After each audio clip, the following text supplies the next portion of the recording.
Friends welcome back. আজি নতুন ভিডিঅ'ত মই আপোনালোকক কৈছিলোঁ যে যেতিয়া তিলটো কাটি পিনে হাৰ্ভেষ্ট কৰিম প্ৰচেছটো দেখাম আপোনালোকক। তো বৰ্তমান কাটি পিনে আনিলোঁ, শুকাত দিছোঁ। এতিয়া মই আপোনালোকক দেখাম, চাই থাকিব। প্ৰথমে সৰু সৰু বজা কৰি বান্ধি ল'ব লাগে ৰছী দি। ফ্ৰেণ্ডছ এইটো চাওক, এইটো এনেকৈ আমি কাটি পিনে ধুনীয়াকৈ বাঁহত ওলোমাই ৰাখি দিলোঁ। তো যেতিয়া এই সৰু লাঠি দি এনেকৈ মাৰিলে তলত বহুতখিনি পৰে। এইটো আপোনালোকে চাওক, এইটো ইয়াতে চাব পাৰে বহুতকেইটা পৰি আছে তলত। এইকেইটা চাফা কৰিব লাগিব, তলত পৰিছে। এইটো চাওক, তিল চাফা কৰিব লাগিব। চাফা কৰাৰ পিছত ধুনীয়াকৈ খাব পৰা হ'ব। এইটো অলপ মাৰি দিছোঁ। এইটো একেবাৰে অৰ্গেনিক তিল আৰু মেডিচিন ফ্ৰী।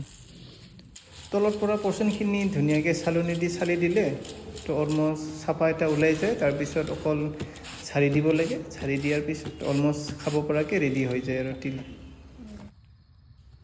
তো ফ্ৰেণ্ডছ, যদি ভিডিঅ'টো ভাল লাগিছে লাইক কৰিব, ছাবস্ক্ৰাইব কৰিব, কমেণ্ট কৰিব। নেক্সট আপোনালোকে কি ভিডিঅ' চাব বিচাৰে। তো আজি ইয়াতে সামৰিছোঁ।